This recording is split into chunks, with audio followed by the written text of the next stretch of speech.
Welcome to Review Mean, the channel where we go an extra mile to simplify your movie decisions. Happy New Year, folks! It's 2026, and what better way to start the year than with a movie made for Halloween?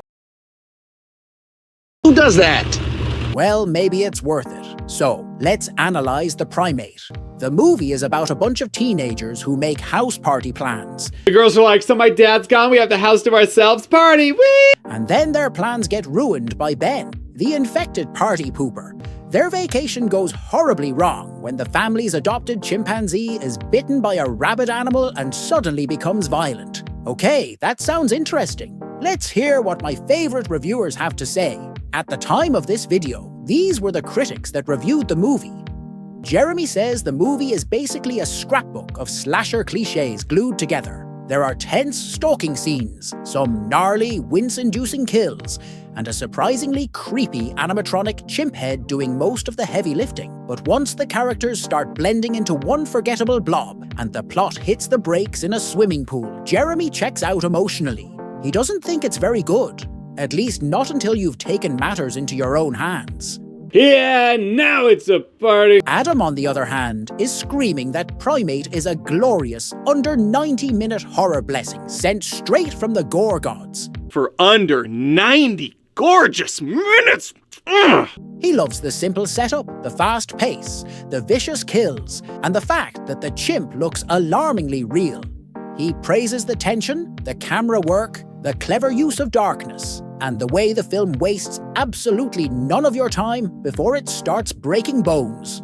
His only real complaints are that it's very dark, like close your blinds or you'll miss the movie dark, and that there's no nudity. Ooh, naughty. For Adam, this is a January horror win, a chaotic, bloody, monkey-powered good time that officially kicks off his year on a high note. 3C basically walks into Primate already smiling, because any movie that can be summarized as a rabid chimp hunts teenagers in a fancy house has already won half the battle.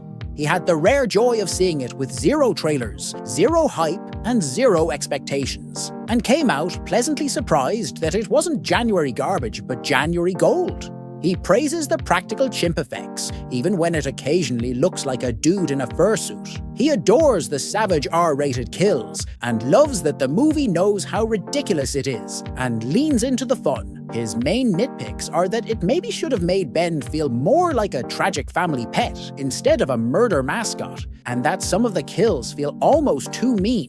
Still, for him, it's a chaotic, synth-scored, Halloween playlist-worthy blast that's best enjoyed with friends, snacks, and a healthy fear of zoos.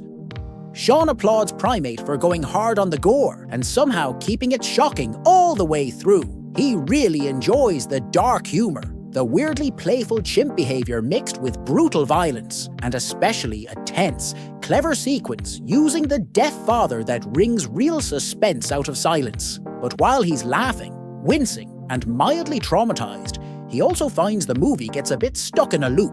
Float in the pool, try to get the phone, fail, repeat.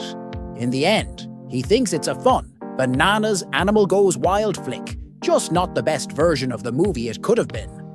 Price of Reason was already suspicious, because January horror movies have the reputation of being Hollywood's "we hid this under the couch" releases. And Primate does absolutely nothing to change that reputation. He describes the film as a gloriously dumb, low-IQ survival experiment, where basic human instincts like run, use a phone, and leave the house have apparently been banned by the script. Large chunks of the movie are spent with characters marinating in a swimming pool like confused chickens while a rabid chimp patrols the house, and he cannot stress enough how baffling and illogical their decisions are. That said, he doesn't fully hate it. He actually respects the low-budget hustle, especially the heavy use of practical animatronics instead of cheap CGI, and acknowledges that the filmmakers clearly cared about making their silly murder monkey movie as well as they could with limited resources. For him, Primate isn't good, but it is a throwback to those wonderfully dumb, unpretentious D-tier horror flicks that are just functional enough to be mildly entertaining. Grace absolutely nukes Primate from orbit. so hard that she actually walked out. That's it, I'm out of here. She went in with her dad, who kept waking up only during scenes where the chimp was ripping faces off, turning the night into what she jokingly describes as possible psychological warfare.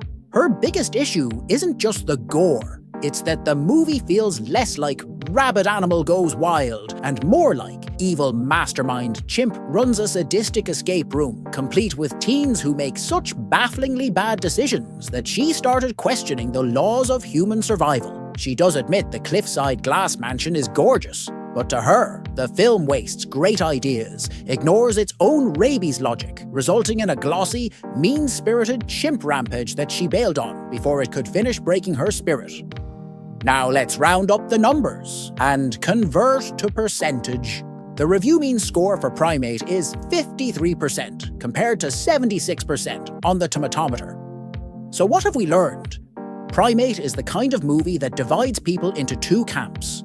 Those who see a dumb January dump with pool-soaked teenagers making legally questionable life choices, and those who see a beautiful, snarling, animatronic, chimp-shaped miracle sent to remind us that cinema is still capable of truly unhinged nonsense. If you like your horror fast, silly, and aggressively bananas, this might be your jam. If not, no worries, we are in the same camp who will give this a wide berth.